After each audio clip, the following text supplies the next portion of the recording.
y vamos a dar la bienvenida a este invitado especial para que también aclaremos algunas dudas, conozcamos otro punto de vista. Y él es el Doc Omar Durán. Doc, bienvenido a ¿Qué terapia?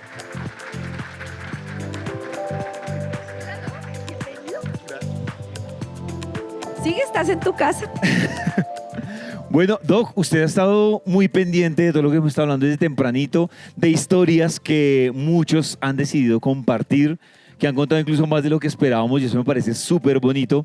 Pero a mí sí me gustaría, Doc, conocer un poco también qué, digamos, qué puede uno entender cuando llega una persona con depresión, con ansiedad, con estrés. ¿Cómo puede uno interpretar de dónde viene esto? Además, porque también ya es claro que es un tema que ni siquiera es de edad, ¿no? O sea, ya no importa la edad. No, de hecho, para entender el estrés hay una cosa que se llama la curva del estrés. Y es muy sencilla. Hay un evento estresor, pero ¿qué es un evento estresor? Un evento estresor es todo aquello que genera un cambio en mi vida. Entonces, yo estoy en mi dinámica normal y algo cambia. Puede ser algo positivo o algo negativo. Puede ser, tengo que presentarme delante de un público grande, hay un cambio y mi cuerpo se prepara para. O puede ser, mi jefe me agrede, me grita o tengo un problema. Me llama a la oficina. Me llama a la oficina. Eso Horrible. puede ser un estresor. Entonces, aparecen tres partes. El primero, se activa una cosa que se llama el sistema de alerta o de alarma, que tiene dos partes, que es la reacción y la contrarreacción. ¿Eso qué significa? Miren, evolutivamente el estrés tiene una función de duración de 10 minutos. No debería durar más, porque es la respuesta que tengo para afrontar un cambio. Pero esa primera respuesta, esa reacción es primero muecas, hago caras cuando hay estrés y cambia mi temperatura, mi presión corporal, mi respiración y mi tensión corporal para enfrentar. Luego de eso viene la contrarreacción y es que aparece la ira para defender. Ahí arranca. Si en esos 10 minutos esta respuesta de mi cuerpo para enfrentar no se resuelve, viene la segunda parte, que es la resistencia. Y entonces, si yo en los días que voy experimentando sigo en tensión con mi jefe, sigo en tensión con mi jefe, sigo en tensión con mi jefe, mi cuerpo se mantiene en sistema de alarma y de resistencia. O sea, crónicamente. Crónicamente, pero ahí todavía no. Después de que pasa todo esto, termina una tercera etapa que se llama agotamiento. Y es que el cuerpo no aguanta más. ¿Cómo va a aguantar tanto tiempo en estado de defensa? Y cuando llega el agotamiento es cuando aparece lo crónico, cuando el cuerpo empieza a generar daño en la espalda, pues claro, porque toda la tensión, toda la sangre que se acumula para mantenerme tenso, para poder responder, para poder actuar, pues empieza a generar daño. Un músculo tenso de manera permanente durante tanto tiempo se daña, se lastima, y eso es lo que genera el daño. ¿Cómo se trabaja el estrés? Realmente es muy sencillo. El estresor es clave para entenderlo. Un estresor tiene 4 cosas y acaba la técnica. Primero, es novedoso. Entre más novedoso sea, es más estresante. Segundo, es incontrolable. Entre menos control tenga, más estresa. Tercero, no se puede anticipar. Es decir, yo no sé qué va a venir. Y cuarto, es muy amenazador.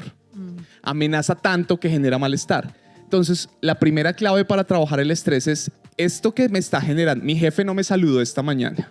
Entonces, la pregunta, ¿realmente eso es una amenaza? ¿Qué puedo controlar y qué no puedo controlar de esa situación? Esto ya ha pasado antes, ¿cómo lo he manejado en otras oportunidades?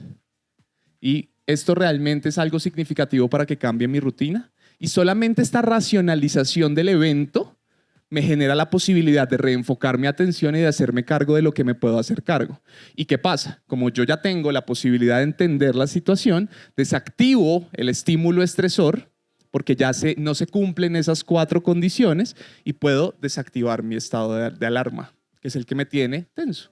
Y ahí es donde cambia el juego del estrés. Doc, hay algo que me parece interesante de lo que tú dices en estos ejercicios que uno debe hacer, y es que incluso el primer paso arranca desde un tema de percepción, ¿no? O sea, juega mucho como, Interpreto. mi jefe no me saludó, entonces, ¿será que hice algo? Y puede que el jefe esté también problemado. Claro. Y ese primer punto ya se vuelve un desencadenante de todo lo que nos dices, ¿no? Pues, de hecho, ustedes dos compartieron muchos ejercicios que desde mi visión terapéutica se conocen como la psicoterapia basada en mindfulness. ¿Sí? Es que creo que es un punto en el que podemos conectar pese a las diferencias teóricas. Pero, ¿por qué? Mindfulness es atención plena. Básicamente es el reenfoque atencional. ¿Cómo funciona esto? Si yo estoy en este momento pensando en que de pronto a ustedes no les va a agradar en el futuro lo que yo estoy diciendo, mi mente del estado presente se va al futuro, ¿verdad? Y en ese escenario catastrófico, ¿la emoción es positiva o negativa? Muy bien. Entonces, estaría trayendo en un escenario imaginario del futuro una emoción que no corresponde con esta realidad. Entonces, traigo del futuro una emoción al presente. Y si en este momento, en este escenario, yo estoy con la emoción de que a ustedes no les agradó lo que yo dije, ¿cómo estaría haciendo esta charla? Pues enredado, aburrida, angustiado, tenso, incómodo o incluso tratando de convencerlos, desesperado. irónico, porque usted ansioso hablando de ansiedad. Seguramente. Yo también. Sería irónico. Sería irónico. La capacidad de reenfocar mi atención me permite quitar mi mente de escenarios futuros o escenarios del pasado para experimentar mi realidad y hacerme cargo de ella. Porque ustedes pueden hacerse cargo de la posibilidad de lo que va a pasar en el futuro. No. Es que no podemos. Podemos. Por más que tu cerebro anticipe respuestas y trate de encontrar caminos, no sabes lo que va a pasar. No puede tener un plan, pero saber que ese plan va a ser efectivo, cómo va a resultar, no se puede. Entonces, ¿qué hace uno? Reenfoca a lo que está experimentando. Ellos dos empezaron con una frase y yo lo estaba pensando ahorita que los escuchaba. ¿Cuál sería mi frase para empezar? Y la tengo.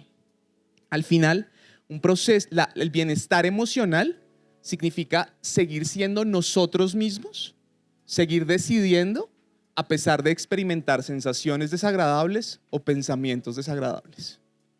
Que el sentir algo que me genera malestar o el pensar algo que me cuesta trabajo elaborar no decida mis acciones, sino que mis acciones sean producto de lo que yo decido ser y hacer.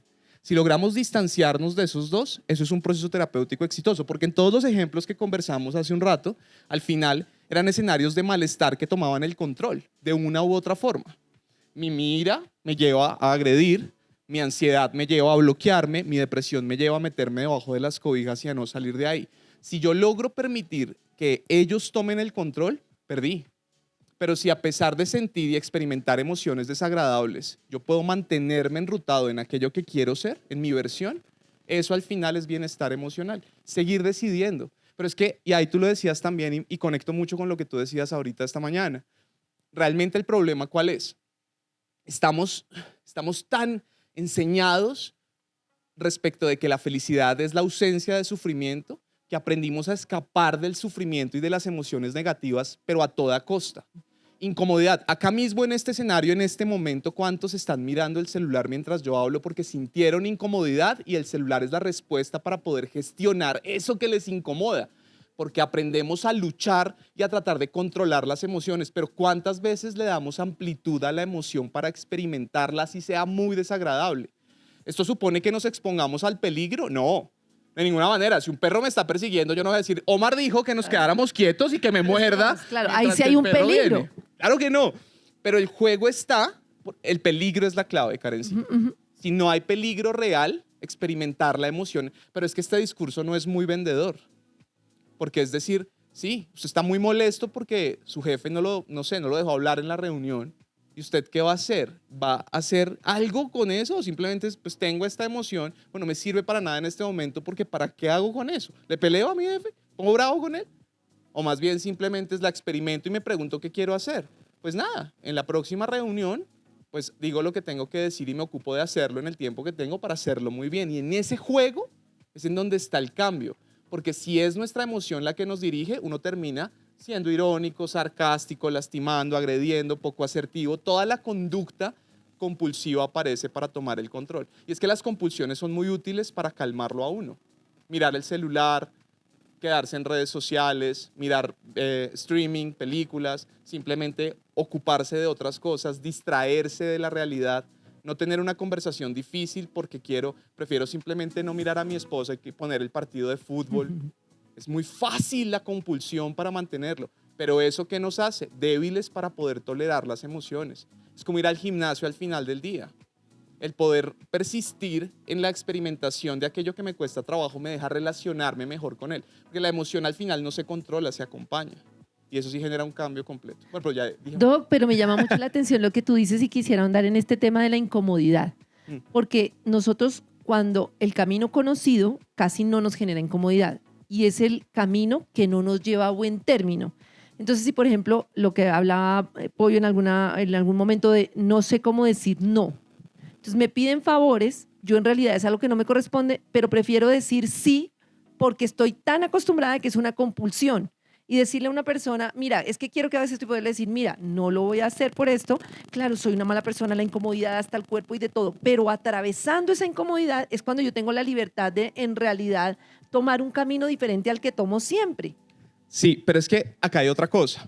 Para las terapias conductuales, particularmente de tercera generación, la idea es que usted tenga claro, en este caso, si tú dices siempre que sí, es que esa respuesta sea orientada no por el temor a lo que el otro perciba o a la consecuencia de mi acción, sino en función de la búsqueda de quien yo quiero ser. Ya. Tenemos un ejemplo. Si tú me estás pidiendo en este momento que yo, no sé, te dé un consejo porque te sientes mal, pues yo te puedo decir, claro que sí, yo puedo intentarlo. Pero si me pides, Omar, necesito que te quites los zapatos y le lances un zapato al público, así de, no sé si eso me acerca a la visión de lo que yo quiero ser. El punto de la toma de decisión tiene que estar orientada a un concepto que es difícil entender en psicología porque uno lo asocia al colegio y son los valores vitales. El punto es qué tipo de vida quieren vivir, qué tipo de personas quieren ser. Y con esos realmente están ahí. Y uno sí confronta las conductas problemáticas respecto de esa visión. Porque es que si a mí me cuesta ser asertivo, pero yo de verdad en mis valores, yo quiero ser un ser humano amable, pues yo ya decido en función de ese valor vital. Entonces, yo te puedo decir que no, pero porque sé que si te digo que sí, voy a ir en transgresión de la versión de mí que yo quiero construir.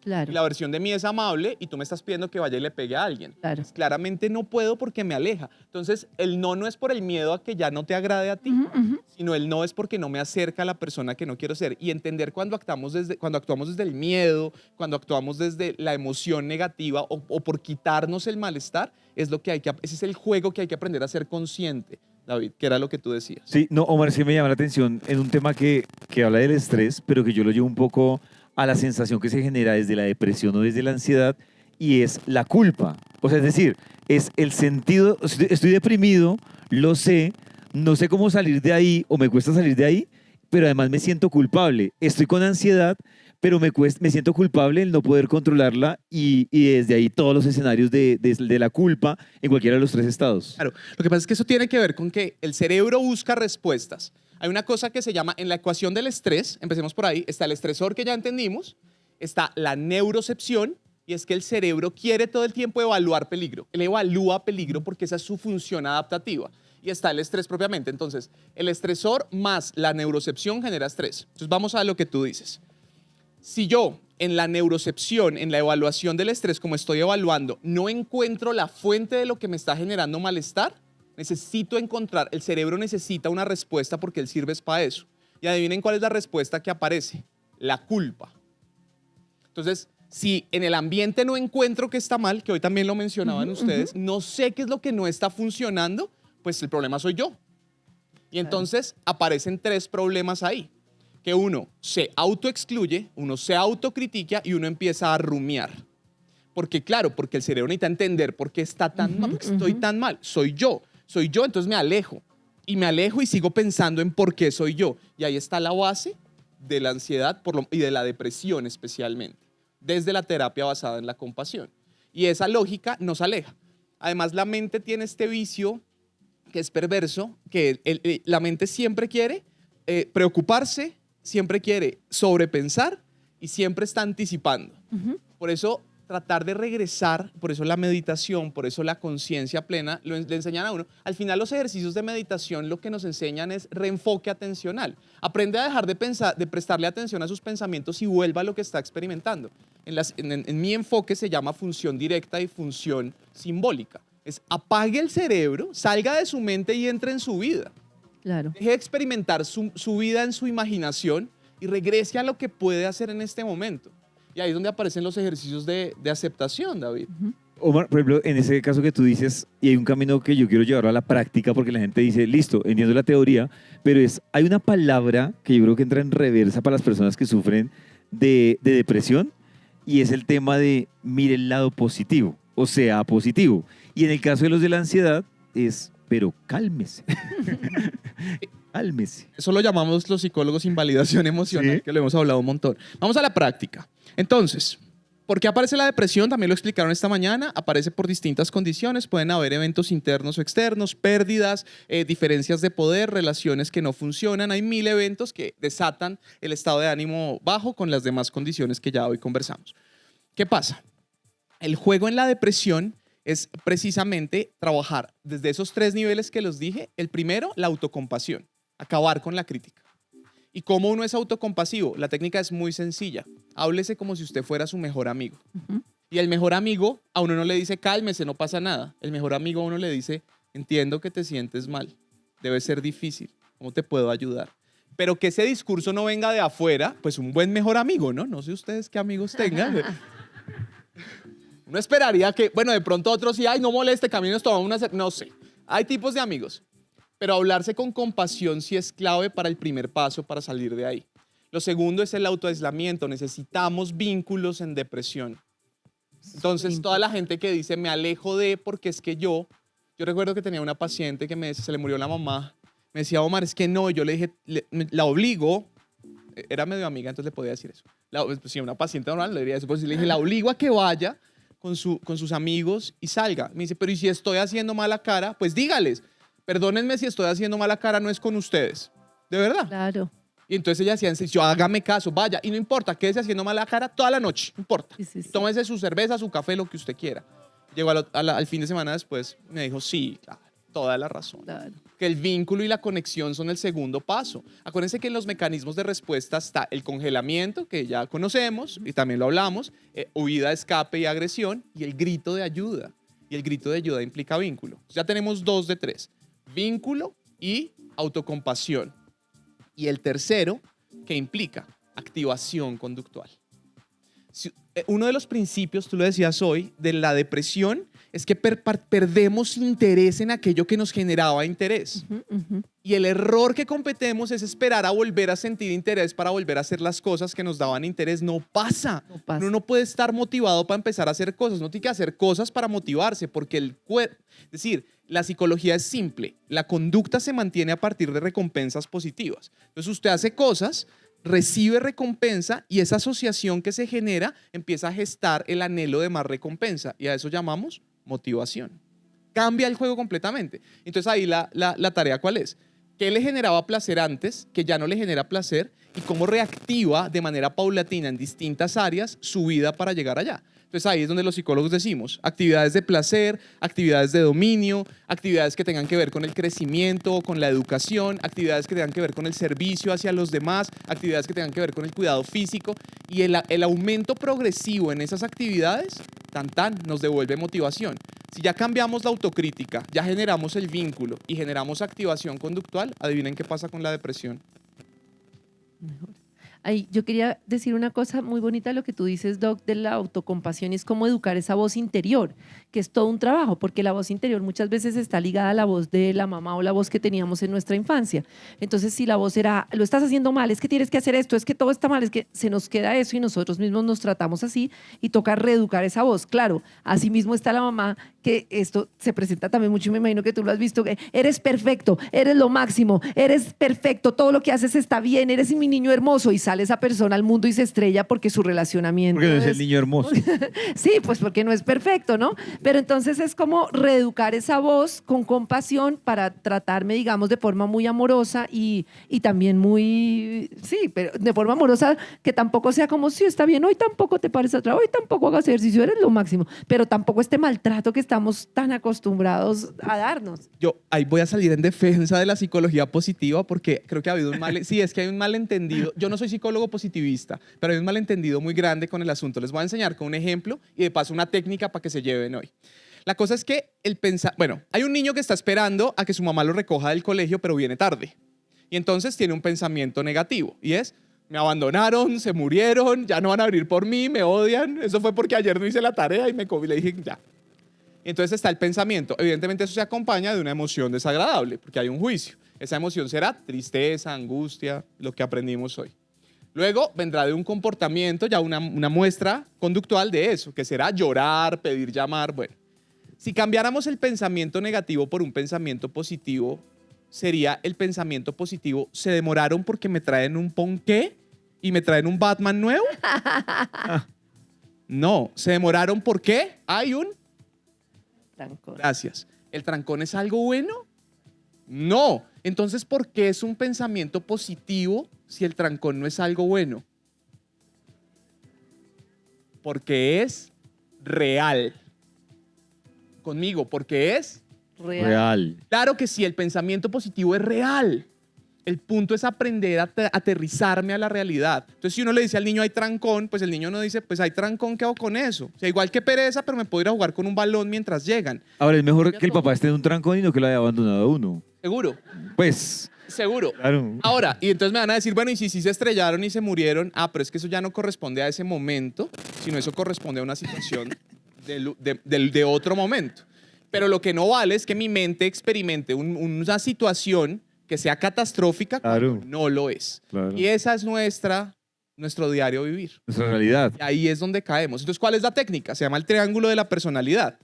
Identifique cuándo su pensamiento es irreal, que se aleja de la realidad, y trate de pensar en una visión que sea más aterrizada a la realidad con los elementos que tiene. Y a eso se le llama psicología positiva. Y entonces, luego de que usted aterrice su pensamiento a un escenario más real, así no sea chévere, por lo menos es más real. Y luego ya entonces evalúe qué emoción le sirve para enfrentarlo y qué acción para pues terminar de resolver el problema. Se llama la transición del triángulo de la personalidad. Y eso lo enseñamos en psicología. Con lo que decía Karencita del tema de cómo uno se habla y el tema yo siempre tengo un conflicto con la autocompasión, pero digamos que por ese lado de la autocompasión hay un ejercicio que me parece muy bacano, a mí me voló la cabeza y yo creo que todo el mundo podría hacerlo, y es como uno decir, si hoy llega alguien y me habla como yo me hablo, ¿yo sería amigo de esa persona? Porque claro, ahí es cuando uno entra en el conflicto y dice, venga a ver yo cómo me estoy hablando, porque claro, como soy yo, lo acepto, pero si llega alguien y me habla así, yo soy amigo de esa persona, me vuelvo enemigo, me alejo, lo abrazo, y es un tema complicado porque la primera persona que termina dándose duro en ese conflicto es uno. Es más, yo te voy de pronto hoy te logro cambiar la visión de la autocompasión. Llevémoslo a un nivel más arriba. ¿Qué tal este ejercicio que también les voy a regalar? Ustedes creen un personaje fuera de ustedes que les dice esas cosas que no les gustan. Por ejemplo, este ejercicio yo lo llamo el neurótico. Se lo enseño a mis pacientes muy comúnmente. Y es imaginarme un personaje, ojalá de alguna serie de televisión o algún conocido que tenga esas características de esa voz que es tan difícil. El mío particularmente, uno de ellos es un personaje que es odioso, entonces que me dice cosas al respecto de los demás invalidantes. Y a mí no me agrada ese personaje porque me aleja de la conexión. Entonces yo lo llamo Thomas Shelby. Si alguien ha visto alguna vez los Peaky Blinders, ya por ahí se rieron, es un personaje subido y cree además. Entonces cuando yo tengo pensamientos que sé que son odiosos hacia los demás, imagino que aparece Thomas y me habla. Y yo le hablo y le digo, hey, no me estás ayudando. Lo que me estás diciendo me genera malestar. Eso en psicología se conoce como defusión cognitiva.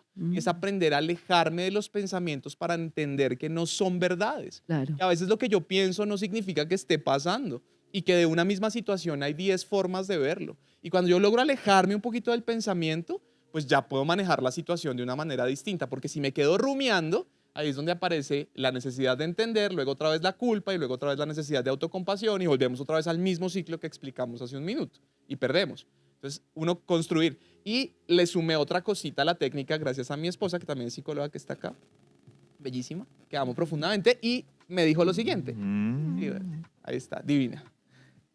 Los que me han visto en Vibra Bonito saben que ella también está ahí en el tema. Y entonces ella me decía, el otro personaje, ¿qué personaje quieres crear que te habla de una manera distinta?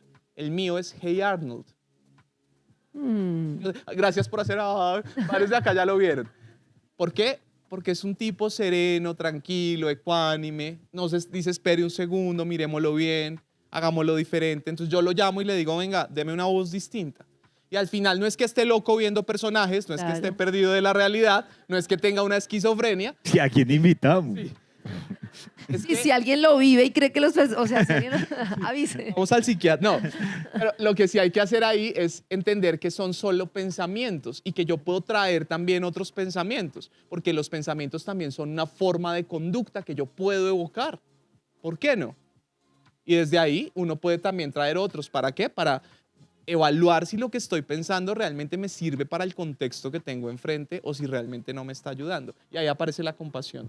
David. Doc, desde su experiencia, hablando puntualmente de la depresión y la ansiedad, hay un tema y es cuando uno termina dejándole esa responsabilidad o ese poder a factores externos, como le decía usted al principio, que no puede controlar. Entonces, un ejemplo, le dejo mi depresión a la muerte de un familiar, pero realmente no la estoy asumiendo como propia, sino la causa es externa, que es la muerte del familiar, pero eso me generó colateralmente un tema de depresión. O en el tema de la ansiedad, entonces tengo un miedo por X situación, pero yo de alguna forma me distancio porque la responsable no fui yo, sino fue la situación que se presentó. ¿Cómo hago? Porque claro, cuando eso es la fácil, que es por culpa de eso, estoy así. Por culpa de esa situación, No tomo por culpa de esa persona, responsabilidad. y duro ahí en ese tema de depresión, duelo, ansiedad, tensión, 6 meses, 1 año, 2 años.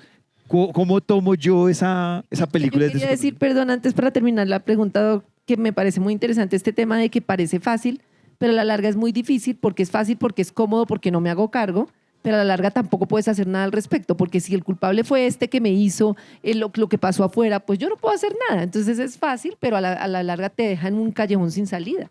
Sí, el punto es aprender de aceptación y de involucrarme con mi realidad. Y es que, y aquí voy a ser cuidadoso, cada vez que hablo de duelo digo lo mismo, y es, mis comentarios no quiero que sean antipáticos.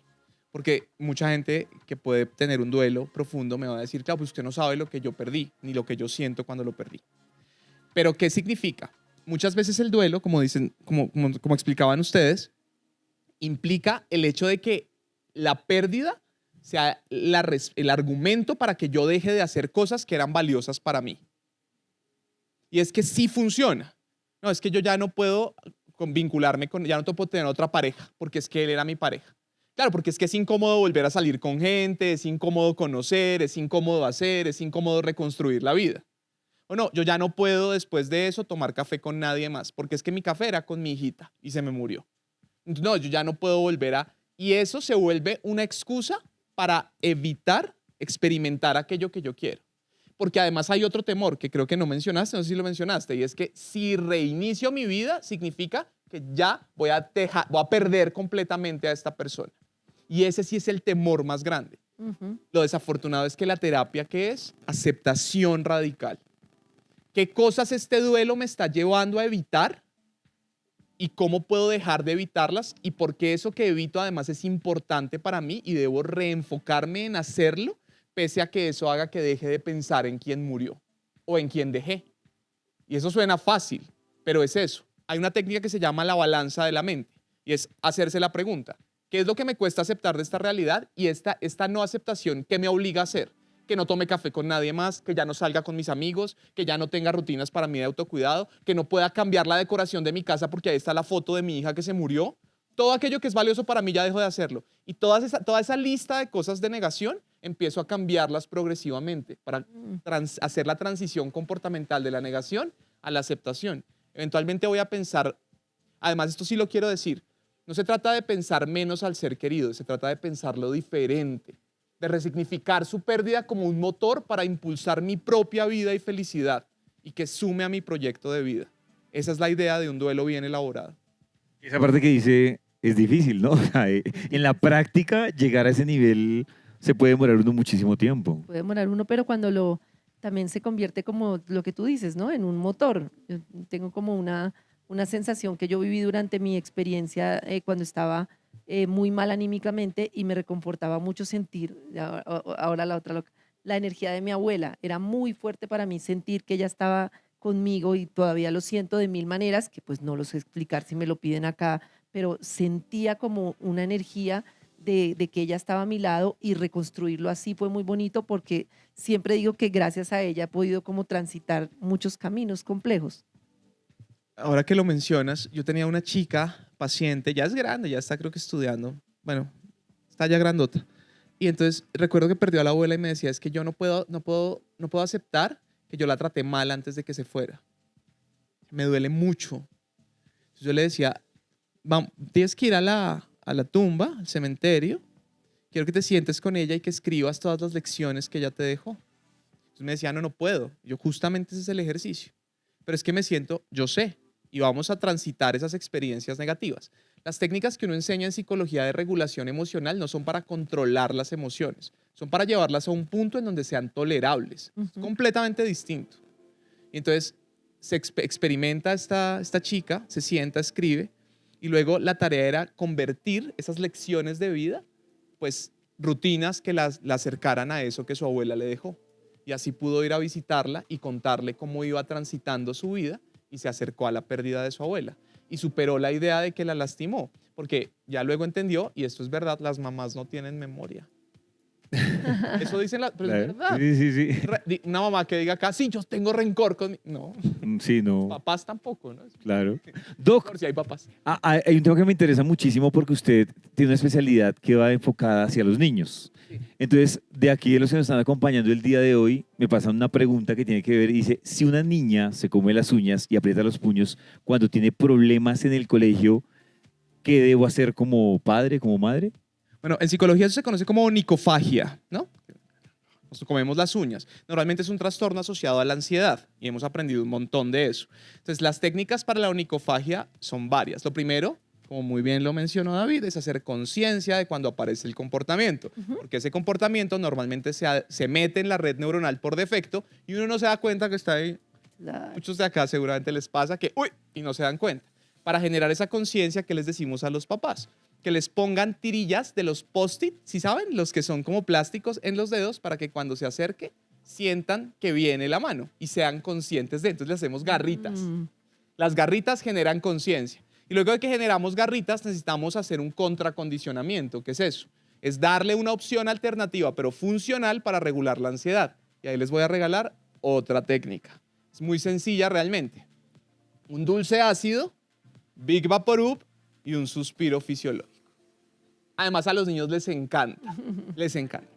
¿Por qué el dulce ácido? Porque cuando masticas un dulce ácido, activas una cosa que se llama el nervio vago. Seguramente lo han escuchado, creo que hoy no lo hemos mencionado mucho. No. El nervio vago. El nervio vago es un nervio que cambia el arousal de respuesta y desactiva los mecanismos de alarma cuando uno lo estimula. Y el cambio de sabor fuerte, por eso les pedimos que mastiquen un dulce ácido o café, un grano de café crudo, porque es un sabor disruptivo. Nos despierta, ¿no? Claro. Nos sacude. Apenas se comen el dulcecito, se untan un poquitito de Big Vaporub en las manos y hacen el siguiente, que es el suspiro fisiológico que ustedes van a hacer conmigo el día de hoy. Yo les digo primero, inhalan lo más que puedan. Cuando lleguen al tope, inhalan otro poquito y luego suspiran. Inhalamos. Otro poquito.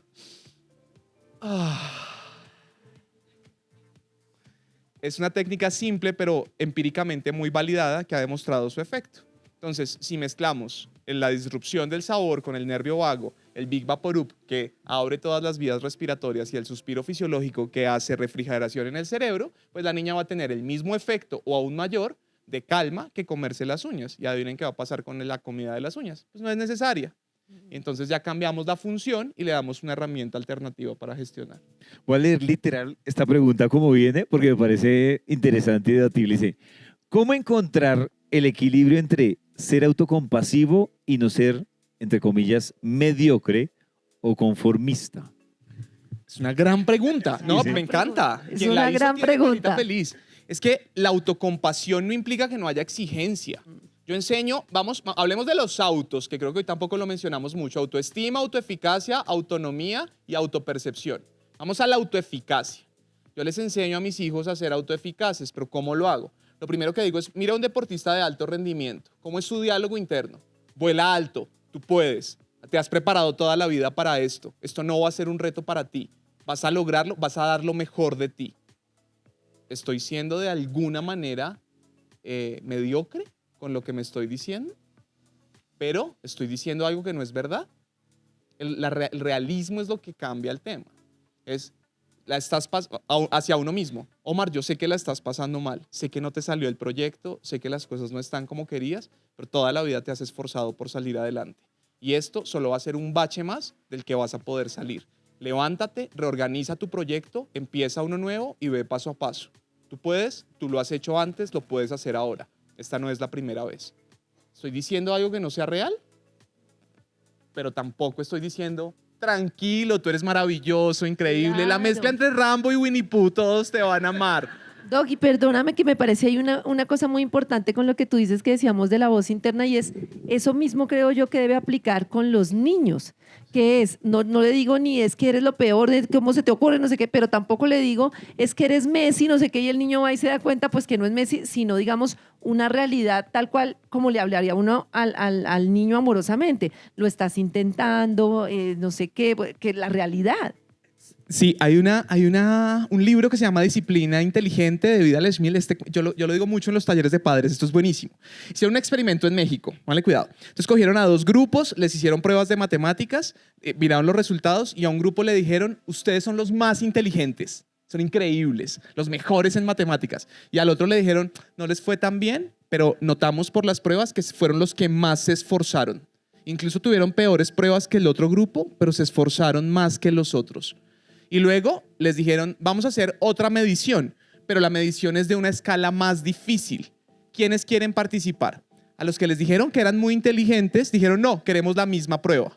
A los que les dijeron que se esforzaron, dijeron, sí, queremos la más difícil. El cerebro aprende a medir la información que usted le da. Esto es difícil de explicar porque usted me va a decir de qué estás hablando, pero este es una máquina de procesamiento que parece que estuviera distinta a nuestra conciencia y él procesa información. Para eso es que sirve. Si usted le pone información de no voy a poder, pues él no puede, usted no puede. Pero si usted le pone información de busque caminos, pues él va a seguir buscando caminos. Entonces, si tú le dices a un niño, eres el mejor o eres el peor, pues él se queda con eso. Si le dices, síguete esforzando, él se va a seguir esforzando. Es casi que una programación que funciona con una analogía de un computador. El tema es que la información uno decide ponerla, solo que a veces no somos conscientes de lo que le ponemos. Y de eso se trata al final la compasión. Doc, esta me parece interesante porque hoy digamos que nos hemos encontrado en primera persona cuando personas dicen yo estoy aquí por un tema de ansiedad, de depresión, un tema de estrés, pero también nos hemos encontrado con casos de alguien que viene acá y dice, y es una de las preguntas que me hacen y es, yo tengo una persona que amo mucho y quiero acompañarla en el tema de depresión y ansiedad. Entonces nos dicen 3 trucos y ponen la palabra poderosos en ese acompañamiento. Bueno, el primer truco es no a la invalidación emocional. ¿Cómo se valida? Esto lo hemos dicho, lo hemos repetido y yo creo que lo vamos a seguir diciendo hasta que nos aburramos. Ciertas frases además para invalidar, ¿no? No, es que las frases... Que suenan de ayuda, ¿Mm? pero son un veneno. Total, eso no es tan grave, yo ya viví eso y salí bien. Hay gente peor que usted. Hay gente que sufre más. Mire alrededor y hay gente peor que usted.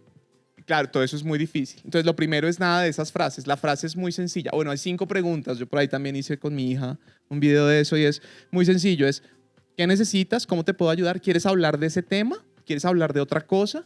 ¿Quieres que vayamos a caminar? ¿Quieres que hagamos una actividad diferente?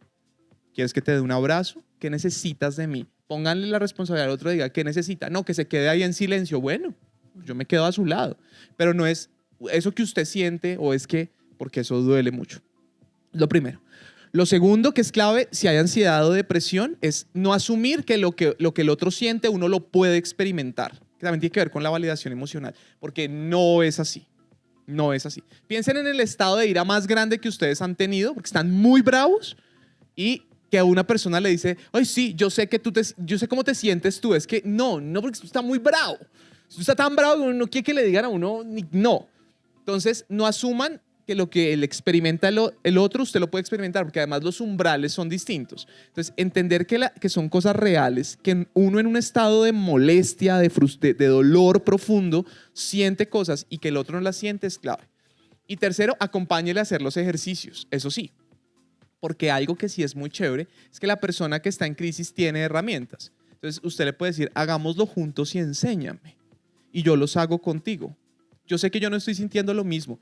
Solamente que eso es como cuando uno hace un trabajo en la universidad. Ustedes no sé si les pasó, pero uno estaba en el computador y al lado habían 3 personajes y nadie estaba haciendo nada, pero estaban ahí mirándolo a uno.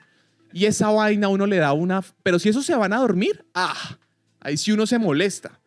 Solo el que el otro haga la actividad, por ejemplo, un ejercicio muy lindo, y es que llenas una cubeta de agua y le pones hielos y haces inmersiones para generar una respuesta de inmersión y de cambio de respiración. Hacer ese ejercicio con otra persona que la está pasando mal y que los dos lo hagan y puedan hablar de cómo se sintió el ejercicio, Uy, eso es muy poderoso. Entonces, yo intento con mis chicos hacer todo lo que les enseño igualito y decirles cómo me siento haciendo el ejercicio, porque ahí es donde está la conexión, en la solución, no en la invalidación de lo que el otro siente. Doc, yo quisiera profundizar con respecto a esa pregunta y en los casos, por ejemplo, llegan muchos casos y pasa mucho, creo yo, en el tema de oyentes de Vibra, que muchas veces tienen muchas responsabilidades encima que han venido cargando por mucho tiempo, de personas, por ejemplo, sus padres con codependencia, que puede ser un caso diferente en el que yo quiero acompañar a la persona no quiere ayudarse y tengo, por ejemplo, un papá que tiene un tema de alcoholismo que recurre y todos estamos ahí y digamos que la vida de todos termina comprometida detrás de ese padre por el que salimos corriendo, pero que realmente no es que yo no lo quiera acompañar, sino que él no quiere hacerse cargo del mismo, que digamos que cuando hay esos casos que los mencionábamos, cómo puede la persona, digamos, sin culpa y también entendiendo esa diferencia entre lo que tú piensas y lo que yo pienso, continuar su vida, porque siento que muchas veces lo que pasa es que toda la familia termina girando alrededor de una expectativa de un cambio de una persona que ni siquiera esa persona tal vez hoy en día quiere cambiar. Esta frase no es mía, es de Fred Martínez, pero detrás de todo adicto hay una familia disfuncional que sostiene la adicción. No es mía la frase, pues tengo que decir. Uh-huh. Y es real. Al final, es que este es un tema difícil también de tocar y hay gente que también puede controvertir lo que voy a decir. Pero lo que nos enseñan, una de mis especialidades en adicción, lo que nos enseñan es que parte importante de poder acompañar a alguien en adicción es aprender a separar y a cortar el vínculo cuando esa persona solamente genera daño para él mismo y para los demás. Porque solamente el fondo es lo que genera la confrontación para poder salir de ahí. Lo que pasa es que esto suena lindo, pero corta el vínculo con un hijo que usted trajo al mundo y que educó durante años. Y esa compañía es muy retadora. Cortar el vínculo en una dinámica familiar o dejar de responder a esa dinámica que sostiene la adicción implica que uno sabe que la otra persona pues también va a sufrir. La pregunta es, ¿qué genera más sufrimiento? ¿El que yo mantenga la enfermedad o el que yo le permita a él hacerse cargo de sí mismo? Pero eso no es fácil de hacer. Y entender eso y generar esa conciencia es lo que ayuda a la persona a salir de ahí. La buena noticia es que después de que eso pasa y la persona se hace cargo, empieza a darse cuenta que, y el otro aprende que no tiene que estar ahí, porque se rompe. La codependencia, para explicarla, porque quizás es un concepto que no todos entendemos, es lo siguiente. Voy a darlo con un ejemplo. Mi hijo es adicto a la cocaína, qué sé yo. Y mi vida se enfoca, mejor, a salvarlo, a curarlo. Entonces yo lo llevo a terapia, yo hago terapia con él, yo lo cuido, yo lo alimento, yo lo acompaño, lo ayudo en sus recaídas, hago todo y lo regaño y todo. Pero la codependencia es que mi vida pierde su propio sentido y mi sentido de vida se vuelve salvar a mi hijo. Entonces, ojo a esto, si mi hijo se salva, yo ya me quedo sin propósito. Entonces lo tengo que mantener enfermo para que yo siga teniendo sentido. Por eso codependo. Yo dependo de su dependencia para estar bien. Por eso se llama codependencia. Entonces, ¿qué hay que hacer? Soltar eso. Ahí es donde digo romper el vínculo y reenfocarme en mi propósito. Yo voy a seguir planeando mi viaje a Estados Unidos. Sí, pero es que su hijo está recaído. Yo lo amo y estoy para él y lo invito a viajar conmigo, pero es su vida. Corten ese vínculo y cambien y reenfoquen el proyecto. Sí. Ese es lo duro. Me haces acordar de un caso de un papá, porque además esto cuando tú eres niño y has tenido papás con adicciones, ya creces con la codependencia muy ligada. Y esta era de una familia que había crecido así, el papá tenía una adicción muy fuerte y todo lo que hacían era girar en torno a él. Entonces, claro, para él tampoco tenía motivación de cambio, porque si cada vez que yo tengo a toda la familia alrededor mío gracias a mi adicción, pues tampoco salía. Y todo se volvía como una dinámica familiar en la que todos corremos porque él tomó, todos corremos porque él llegó, todos corremos porque... Y entonces hasta que muy adultas ya ellas y después de vivir una vida muy dura se preguntaron, ¿y qué pasa si no salimos corriendo? Entonces ya le daban la oportunidad a que él viviera su proceso y ellas a retomar su vida que tenían rota con sus esposos, con sus hijos. Y por eso tú hoy decías, psicoeducarnos es útil. Entender esto, muchos quizá hoy están haciendo carita de, y entonces uno dice, ok, puedo cambiar el juego, pero entenderlo ayuda. Psicoeducarnos creo que ayuda a entender que uno a veces cae ahí. Doug, de las preguntas que nos hacen acá es, por ejemplo, en una situación real de ansiedad y estrés, donde uno verdaderamente no tiene claridad ni calma, o sea, como que no sabe cuál es el camino que lleva a todo esto. ¿Cuál podría ser una de las alternativas, aparte de las que hemos hablado, que usted conozca, que diga como para uno ubicarse y realmente llegar a suprimir un poco ese sentimiento de estrés, de ansiedad? En el modelo que yo manejo, aunque no sepamos qué la produce, existe. Entonces, lo que los psicólogos usamos es el análisis funcional. Es entender esa conducta que surge, qué cosas me está evitando hacer. Entonces, lo que hacemos es, en el día, vamos midiendo. Cada vez que me como las uñas, por ejemplo, ¿qué pasó justo antes de que me comiera las uñas y qué pasó justo después de que me comiera las uñas? Y por qué ese día estaba vulnerable a comerme las uñas. El análisis funcional implica entender qué antecede la conducta, qué la precede y cuál es la conexión que hay entre una cosa y la otra.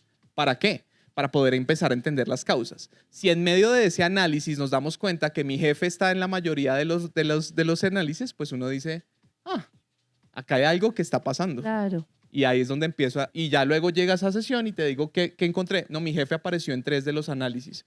Vamos a ver qué pasa y cómo te está... Pero como un factor detonante, pues el jefe o la situación. Desde ahí ya uno empieza a conectar para entender. Muchas veces uno no lo entiende porque uno está muy en piloto automático y no es consciente. Entonces está con el estrés. Pero cuando hacemos el análisis, uno entiende qué antecede la conducta y qué la mantiene. Nosotros, digamos, en mi enfoque trabajamos sobre la función de la conducta. ¿Por qué está? ¿Para qué? Porque toda la conducta tiene una función. O sea, la depresión misma tiene una función que es positiva. Les voy a contar. Una persona tiene una infección muy fuerte, tiene un estado de depresión, porque el cuerpo necesita quedarse quieto para sostener energía para poder enfrentar la infección. Y eso no es algo nuevo, es parte de la etología humana, entonces, del desarrollo humano. Entonces creo que ahí es donde es entender por qué aparece esta conducta y por qué se mantiene. Y ahí uno empieza a cambiar esa conducta por una más funcional o a cambiar la relación con ese estímulo que está generando el malestar.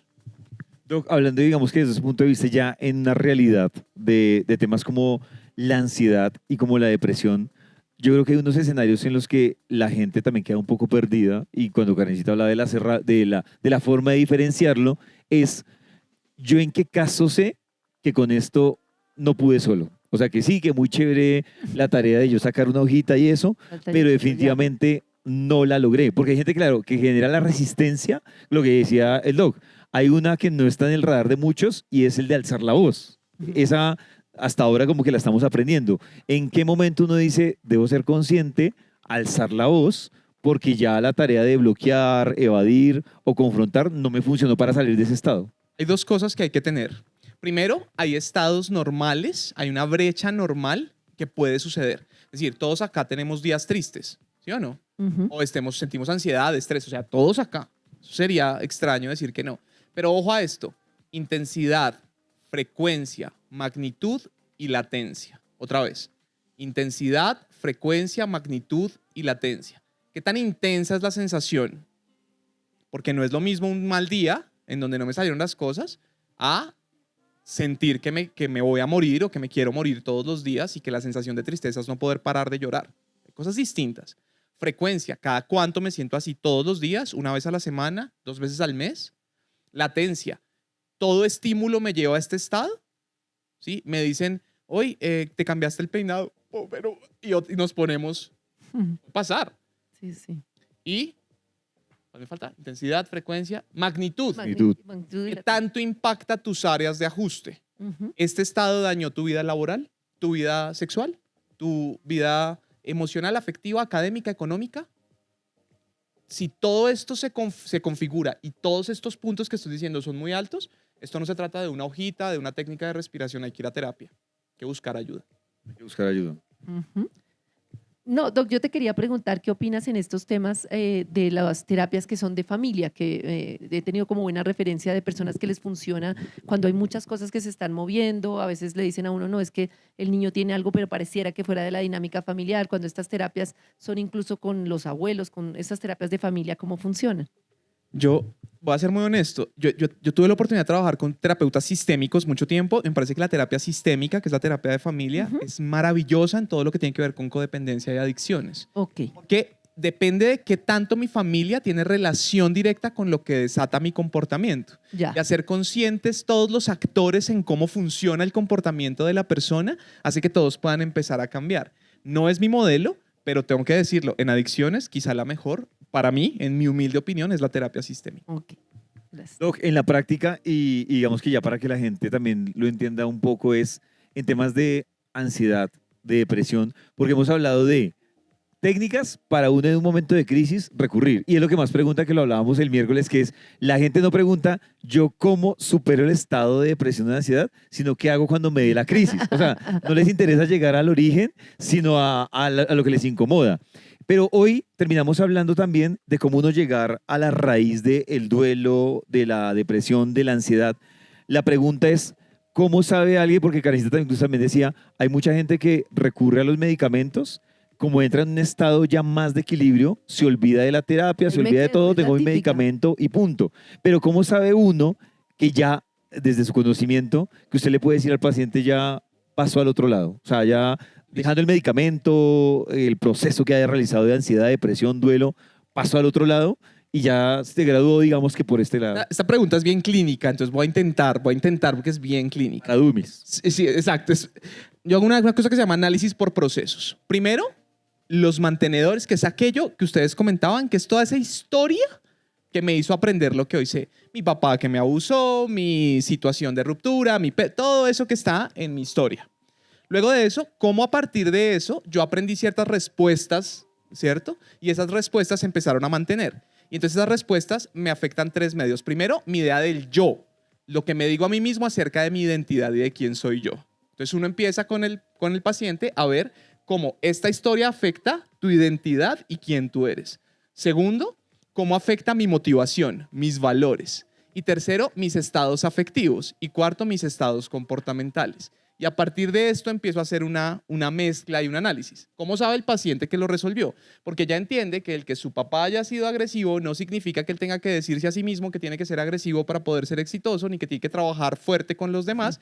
Y eso generó que cada vez que su jefe le dice que es inútil, no le responda feo porque él no necesita ser agresivo con el jefe. Y eso también generó a su vez que tenga una respuesta distinta, porque entonces ya se orienta más a la amabilidad para ayudar a las personas, porque eso es un valor para él. Entonces hay todo el análisis, entonces uno le dice al paciente, si ve que ya este pedazo que le enseñó esto no lo necesita porque usted está acá, no tiene que decirse esto a sí mismo y puede sentirse así.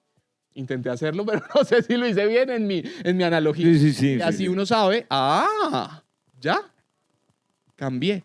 Pero esto tiene un truco y es la persistencia. Los hábitos importan. Uno no saca un abdomen cuadradito haciendo 100 abdominales un día. Uno tiene que practicar y practicar, Muy generar importante redes eso. nuevas, engramas. Uno entiende para poder ganar nuevas posibilidades de conducta. Y esas nuevas posibilidades de conducta las trabaja y las repite hasta que se vuelven nuevas formas de responder. Las personas podemos cambiar, pero es tan difícil cambiar el bienestar emocional como cambiar el cuerpo físico. Entonces, si usted ha tratado de ir al gimnasio 10 veces y cada vez que va renuncia al mes, seguramente también le va a costar hacer un proceso psicológico, porque esto implica esfuerzo y trabajo sostenido. Doc, hay un tema aquí importante con las adicciones y que vamos a ver si usted me entiende la mezcla, y es, hablándolo desde el punto de vista de las adicciones y el trato de las adicciones llevado a la depresión, llevado a temas de ansiedad y temas de duelo, que es, y usted lo mencionaba, entonces ahora hay una autoexigencia que es como logra el desapego en 22 días. Yo te voy a decir cómo logré superar mi depresión. Entonces, claro, ¿qué es lo que pasa? Que es como esa condena que se volvió matemáticas en el comportamiento humano, que es en 25, y uno lo ve mucho No en redes. funciona la del abdomen, ahora imagínese. Exactamente. Entonces, a mí sí me gustaría que la gente entienda un poco, y usted se ha adelantado un poco, que es el tema de, es que salir de la depresión no se logra en 22 días. Ni hay recetas que sirvan para todas las personas. El punto es que, mira, yo con los libros de autoayuda no voy a hablar mal de ellos, porque yo creo que igual que lo que yo hago en redes, son herramientas para la crisis. Cosas superficiales que sirven para puntos específicos, pero no son recetas. Por eso ahorita que hablaba de todo mi análisis, pues la forma en que tú te hablas a ti mismo y tu identidad es distinta a tu identidad. O sea, cada cosa que he dicho es absolutamente distinta. Si le hiciera cada uno análisis serían diferentes. Entender eso es clave. que en este proceso psicológico uno tiene que reconocer su propia historia, su propio umbral, la forma en que reacciona, sus propios niveles de intensidad, toda la dinámica de aprendizaje, y cada eso es cambiante. Por eso es que el proceso individual es diferente. ¿El libro de autoayuda funciona? Claro. ¿O la receta funciona? Funciona sí. De verdad, estás en un mal día y te peleaste con tu jefe y necesitas una herramienta para regularte y no ir a embarrarla. Perfecto, úsalo y está muy bien, pero no pensar que esa es la base que va a generar todo el cambio, porque sí es una forma que puede, y de hecho yo lo decía la vez pasada, que puede ser reduccionista para entender un humano. Claro. Y somos muy complejos. Y lo que me parece tremendo de esto que tú dices de integrarlo en la vida y de practicarlo permanentemente es que es una cosa que impacta todas las áreas de tu vida. O sea, es una cosa tremenda cuando yo creo que es muy difícil y no se trata tanto de cambiar el carácter, sino de comprenderlo para uno poder, digamos, saber desde dónde está actuando. Entonces, si yo ya sé que tiendo a desconectarme o que tiendo a ser obsesivo, puedo identificarlo. Ve, otra vez estás en esto, otra vez estás complaciendo, otra vez estás desconectándote, otra vez te llegó el tema del maltrato a ti mismo. Como que lo voy identificando y es el tiempo que tardo, que ojalá cada vez sea menos, en, listo, ya lo identifico. Y me parece muy bonito que cuando este trabajo se hace de manera constante, eso impacta toda tu vida, tu relación de pareja, con tus hijos, en tu trabajo. Es una cosa muy bonita. Se llama la familia de conducta. Si uno es asertivo con una persona, empieza a ser asertivo con varias personas y empieza a cambiar otras áreas de su vida. Por eso es otra forma, por eso también dejan de ir a terapia, David. Porque a veces mejoran en una cosa, empiezan a mejorar en otras y dices, ya no. Y eso es una forma buena de dejar de ir a terapia. Claro. Resuelve uno un punto y desde ese punto se resuelve el resto. Esa sí es chévere porque al final no acabamos, pero no acabamos porque abandonas. No acabamos porque tú realmente desde ese punto resolviste el resto. Doc, para terminar, y yo voy a coger a quemarropa aquí un poco a Karen, al Doc, pero uno digamos que de las grandes, digamos de los atributos de qué terapia es pues primero salir con herramientas y segundo, también tener como una conclusión sobre todo lo que la gente se puede llevar de lo que hablamos hoy de la depresión, de la ansiedad y del estrés. Y sí me gustaría, obviamente, que los tres compartiéramos para que la gente se llevara como parte final es qué concluye cada uno, incluso de lo que uno ha escuchado, de los que se han abierto y han compartido, pero también una herramienta que digan, por favor, cuando tenga una situación de estas, acuérdese de esta herramienta que por lo menos le puede ayudar o a tratarla o a manejarla. Una de mis favoritas es soltar el cuerpo. Es cuando ya siento que estoy súper angustiada y de todo, hacerlo al revés. Así como los pensamientos nos liberan y podemos soltar el cuerpo, es de una, ir a mi cuerpo, hacer el escaneo que les decía y decir siento tensión aquí y empezar a soltar. Y la otra que me parece muy bonita con esto que hacemos de solo ver en una pantalla lo negativo, es tener siempre permanente, antes de dormir o al despertar, la gratitud. Antes de dormir, 10 cositas por las que damos por garantía y que no están, como que cambia la perspectiva. Está lindo. Mi herramienta favorita, o una de las que yo más uso, la uso mucho, es el tip. Es un tip. Cambiar la temperatura. Ustedes no saben el poder que tiene eso. Uno tiene que aprender a modular su temperatura. Sobre todo, el cambio de temperatura, sobre todo con ira, en frustración o en malestar, te va a bajar sí o sí. Y no necesitas ni un hielo, no. Te puedes simplemente remangar o te puedes quitar el saco o o exponerte a algo de frío. Temperatura y ejercicio intenso. Si uno está en un mal día, hacer algo de cardio suma mucho a regular las emociones. Y respiración lenta y profunda, un suspiro fisiológico. Entonces, por ejemplo, estoy en una reunión, uno está en un momento difícil, está en un escenario en donde siente que está perdiendo el control, cambia su temperatura, hace tensión y distensión, aprieta los puños y las manitas, y empieza a trabajar la respiración desde los suspiros fisiológicos que ya les enseñé. Esa triada, el tip, baja automáticamente la respuesta para poderla tolerar. Y luego si viene, ¿qué me está pidiendo esta emoción? ¿Qué voy a hacer yo? ¿Qué voy a hacer yo? ¿Le voy a hacer caso a Tomás? ¿O voy a ser yo el que toma la decisión de qué es lo que voy a hacer? Y ahí cambia la vida. Es chiquito, pero...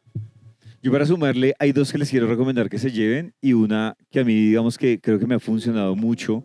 Esto tampoco es mío, pero lo he encontrado en muchos expertos en diferentes escenarios y es el movimiento es vida. Yo creo que uno cuando en un momento de ansiedad, de depresión o estrés sale a caminar 30 minutos, digamos que la película es diferente. Incluso pasa que uno recibe un correo que uno dice lo va a responder, pero ¿cuál ChatGPT con ira infinita? si uno responde de una, después está el arrepentimiento de, uy, yo como que me fui de agresivo. Cuando uno sale y camina, incluso uno tiene una autorreflexión que dice, no, ya di para qué respondo, después miro a ver cómo respondo. Entonces, sí, la invitación es esa caminada de 30 minutos. Y si es descalzo y en el pasto. Y si es descalzo y en el pasto, muchísimo más. Y la segunda, que yo creo que se une un poco con lo que decía el doc de esa cuarta del tema de pedir ayuda, pero yo la llevo a este lado y es lo que nosotros no expresamos nos enferma. Y lo que nosotros no, y expresar no es ir y confrontar con la otra persona, sino es así tenga yo que ir en un cuarto a gritarlo o a decirlo de manera consciente. Entonces creo que cuando uno no expresa las cosas, es lo que le pasa a uno finalmente factura en esas situaciones. Yo quiero sumarme a eso. Yo De también hecho, quiero decir una cosa. esta está Dale buena. Hay una psicóloga, no me acuerdo el nombre, que decía esa estrategia. Decía, si está muy molesto con alguien, escríbale un mail, pero mándeselo a usted mismo. Pero con todo, dígale todo. O sea, dígale todo mal, o sea, dígale todo. Y luego al otro día lo lee y verá que se ríe. Ya no está bravo. Pues no Dice la que me salvé por nada. Es como lo que tú dices. No, que lo que dice Pollo, hay una cosa que a mí me funciona mucho y es cuando yo me quedo con la emoción, me la trago y me enferma.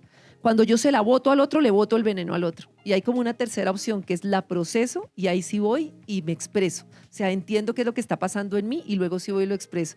Y eso en pareja funciona tremendo. Cuando tú en vez de irte como un loco, yo antes de ir a donde Pacho como así, como marrano en tobogán a decirle, "Bah, bah", yo primero digo, venga, ¿por qué me incomodó esto? ¿Qué estoy sintiendo? ¿En qué parte de mi cuerpo lo siento? Claro, esto me toca este botoncito.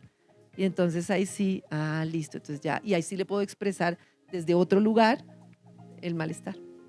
Listo, pues Doc, primero yo quiero agradecerle a todos los que nos acompañaron el día de hoy, Karencita, porque creo que el hecho de uno venir acá, preocuparse, entender cómo maneja esos temas, tanto personales como los que vinieron acá, porque de pronto tienen un amigo, familiar, amante, novio, con una situación así lo quieren ayudar o la quieren ayudar, me parece que eso da un valor y creo que el objetivo de Que Terapia es generar finalmente estos espacios en los que lo más cruel es que la gente se detiene, es por el ser juzgada o tener una etiqueta en estas situaciones. Entonces, de verdad que a todos ustedes queremos agradecerles por dar ese paso. También quiero agradecerle a Karencita, pues porque desde su conocimiento, este aporte que nos da finalmente estas herramientas y por supuesto que el Doc Omar haya aceptado esta invitación, también me parece brutal porque es que si ustedes se fijan, son tres corrientes diferentes, pero van a lo mismo y es yo cómo trabajo, qué herramientas uso para poder salir, gestionar, superar la depresión, la ansiedad o el estrés. Así que realmente muchísimas gracias, Doc. Muchas gracias a ustedes, realmente muy valioso. Y a ustedes. Gracias, Pollito. Muchas gracias. Muchas gracias.